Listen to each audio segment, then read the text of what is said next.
Assalamualaikum, Shalom, Om Swastiastu, Namo Buddhaya, Salam Kebajikan.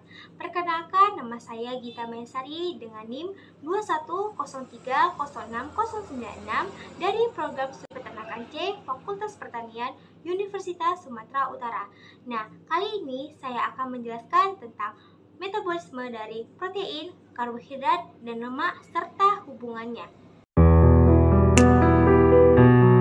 Soal pertama yaitu jelaskan proses pencernaan karbohidrat pada monogastrik dan ruminansia. Nah, pencernaan karbohidrat pada monogastrik dimulai dari mulut dengan pelumas saliva di dalam ginjal secara mekanis dan hidrolisis, dan dilanjutkan di dalam usus halus oleh enzim pankreas, empedu, serta getah usus. Proses pencernaan ini hanya mampu menghidrolisis karbohidrat sederhana, sedangkan serat kasar tidak mampu didegradasi. Oleh karena itu, sebagian serat kasar lewat dari organ pencernaan utama masuk ke organ bagian akhir saluran pencernaan, yaitu sekum, rektum, dan kolon. Pada bagian biles terjadi pencernaan fermentasi. Nah, pencernaan karbohidrat pada ruminansia sekitar 75% karbohidrat dalam ransum ruminansia berasal dari hijauan berbentuk serat kasar. Sekitar 60-75% akan tercerna dalam proses pencernaan fermentasi di dalam rumen. Masing-masing jenis karbohidrat akan menghasilkan produk fermentasi rumen yang spesifik. Selulosa hanya dapat dirombak sebagai selebiosa oleh mikroorganisme rumen. Selebiosa kemudian dihidrolisis menghasilkan glukosa. Secara biokimia, propionet dibentuk melalui dua cara, yaitu jalur reduksi langsung dan jalur asam dikarboksilat yang melalui interaksi mikroorganisme rumen yang melibatkan pembentukan oksoasetat dan suksinat. Jalur asam 5 dikarboksilat melibatkan suksinat sebagai produk antara yang tidak terakumulasi rumen. Propionibacteria dan Veillonella acelloset mengubah suksinat menjadi propionat sebagai jalur reduksi langsung, mengubah laktat menjadi propionat dengan bantuan Clostridium propionicum dan Propionibacteria alsdeni melalui siklus acrylate. Pemecahan karbohidrat di dalam rumen terjadi melalui dua tahap, yaitu pemecahan karbohidrat menjadi glukosa dan pemecahan glukosa menjadi pirufat yang kemudian diubah menjadi asam lemak. Karbohidrat difermentasi oleh mikroorganisme menjadi pirufat di dalam rumen. Asam pirufat yang dihasilkan akan diubah menjadi VFA yang terdiri atas asam asetat, asam propionat, dan asam butirat. Pencernaan karbohidrat kompleks di dalam rumen yang cukup tinggi akan menghasilkan produk fermentasi yang bersifat ketogenik, sehingga menghasilkan asam asetat dan butirat. Sedangkan fermentasi senyawa glukogenik di dalam rumen akan menghasilkan produk fermentasi utama berupa asam propionat. Asam propionat diabsorpsi dari rumen ke sirkulasi portal dan dibawa ke hati. Kemudian, asam propionat di dalam hati akan mengalami oksidasi. Dan soal kedua adalah jelaskan proses metabolisme karbohidrat di hati dari produk awal hingga akhir. Nah, hati menjadi penting karena hati mampu mengontrol kadar gula dalam darah. Hati dapat mengubah glukosa dalam darah menjadi glukogen yang kemudian disimpan dalam hati, yang sering disebut dengan glikogenesis. Pada saat kadar gula dalam darah tinggi, jika pada saat kadar gula dalam darah menurun, maka cadangan glikogen di dalam hati atau yang disebut dengan asam amino dapat diubah menjadi glukosa dan dilepaskan di dalam darah yang disebut dengan gluconeogenesis. Hingga pada akhirnya kadar gula dalam darah dipertahankan untuk tetap normal. Hati juga dapat membantu pemecahan fruktosa dan galaktosa menjadi glukosa dan glukosa menjadi lemak. Kemudian, kita masuk ke soal nomor 3, yaitu jelaskan proses pencernaan protein pada unggas dan ruminansia. Pencernaan protein pada unggas dimulai saat makanan dihaluskan dan dicampur di dalam ventriculus. Pencernaan tersebut dimulai dengan kontraksi otot ventriculus yang mengaduk-aduk makanan dan mencampurkannya dengan getah pencernaan yang terdiri atas HCl dan pepsinogen. Pepsinogen yang bereaksi dengan HCl akan berubah menjadi pepsin. HCl dan pepsin akan memecah protein menjadi senyawa yang lebih sederhana seperti polipeptida, proteosa, pepton, dan peptida. Penyerapan protein dimulai ketika makanan masuk ke dalam usus. Mukosa usus terdiri atas lapisan otot licin, jaringan Ika, dan epitel kolumna yang sederhana yang dekat dengan rumen. Pada epitel pelapis terdapat banyak sel Goldberg yang menghasilkan lendir dan sekresinya membantu melicinkan makanan. Pada mukosa terdapat banyak vilus yang mengandung banyak pembuluh darah dan pembuluh limfa kecil.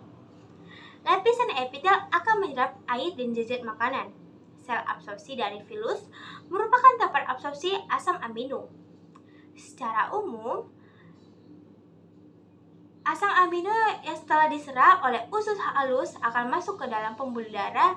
Nah, pada ruminansia, asam amino untuk ternak berasal dari protein yang lolos degradasi atau yang sering disebut dengan bypass protein.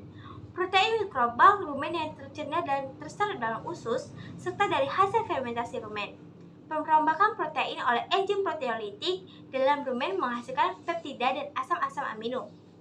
Produk ini sebagian besar akan mengalami katabolisme yang lebih lanjut atau disebut dengan deaminasi, sehingga dihasilkan amonia atau NH3. Kegiatan deaminasi asam-asam amino menghasilkan amonia yang bersifat konstitutif, yang artinya bahwa mikroba rumen akan terus-menerus melakukan deaminasi tersebut terhadap asam amino. Walaupun telah terjadi akumulasi amonia yang cukup tinggi di dalam rumen, protein, pakan, dan NPN dalam rumen akan dirombak menjadi asam amino dan amonia untuk selanjutnya disintesis menjadi protein mikroba. Kemudian masuk ke dalam abomasum dan selanjutnya dalam usus kecil diabsorpsi masuk ke dalam aliran darah. Dalam rumen, sekitar 80% spesies mikroba rumen mampu menggunakan amonia sebagai sumber nitrogen untuk sintesis protein. Bakteri rumen adalah pengguna amonia sebagai sumber nitrogen yang paling efisien, di samping itu dimanfaatkan oleh mikroba rumen. Amonia yang dihasilkan juga diserap oleh darah melalui dinding rumen, dibawa ke hati, dan diubah menjadi urea. Beberapa urea ini mungkin dikembalikan ke dalam rumen melalui saliva dan juga langsung menembus dinding rumen. Tetapi sebagian besar dikeluarkan bersama urin dan kemudian dibuang. Nah, kita masuk ke soal keempat. Jelaskan proses metabolisme protein yang terjadi di dalam hati. Nah, hati dalam metabolisme protein adalah mengubah gugus amino dan NH2, asam-asam amino, dapat digunakan sebagai energi atau diubah menjadi karbohidrat dan lemak. Amonia atau NH3 yang telah diubah menjadi urea akan menjadi substansi beracun dan dikeluarkan melalui urin. Amonia dihasilkan saat deaminasi dan oleh bakteri dalam usus. Sintesis dari hampir seluruh protein plasma seperti alfa dan beta globulin, albumin, fibrinogen, protombin, hati juga membentuk heparin. Dan transminasi transfer kelompok amino dari asam amino ke substansi yang sering disebut dengan alpha keto acid dan senyawa lainnya. Soal kelima, jelaskan proses pencernaan lemak pada monogastrik dan ruminansia. Nah, proses pencernaan lemak di saluran monogastrik, pencernaan lemak terjadi pada usus halus, yaitu pada bagian duodenum. Lemak dapat didegradasi oleh enzim yang mencerna lemak. Oleh sebab itu, tidak ada proses pencernaan yang terjadi pada lemak sebelum masuk ke duodenum. Karena di duodenum terdapat enzim pencernaan lemak, yaitu enzim lipase yang berasal dari polilipase yang tidak aktif dan diaktifkan oleh enzim kolipase. Enzim lipase dihasilkan oleh pankreas. Lipase pada unggas starter belum begitu aktif. Aktivasi lipase mulai meningkat pada umur 4 hari. Peningkatan aktivasi enzim pada 100 kali lebih cepat pada umur 21 hari. Pencernaan lemak dibantu oleh garam-garam empedu dan cairan pankreas yang berperan dalam mengemulsifikasi lemak sebelum dicerna. Lipase pankreas biasanya mencerna lemak di awal pada asam lemak pada atom C nomor 3 dari gliserol yang menghasilkan 1,2 digliserida, lalu asam lemak pada atom C nomor 1 menghasilkan 2 monogliserida.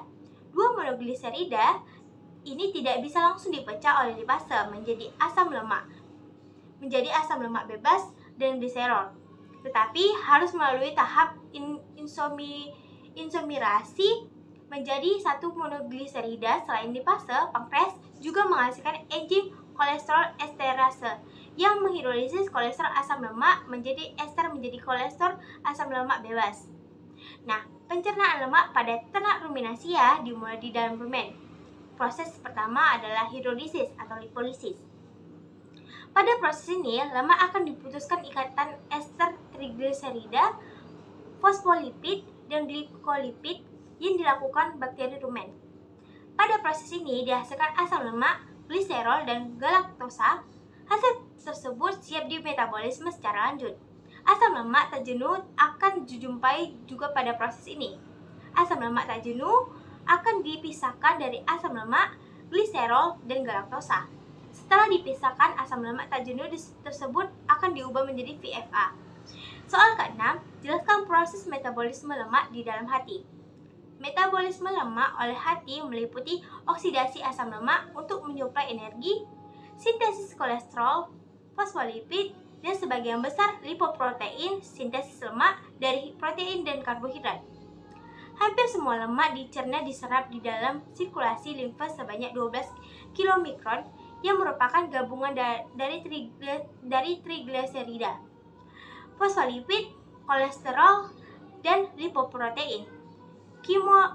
Kilomikron disalurkan oleh pembuluh limfa kemudian menyatu dengan siklus sintemik.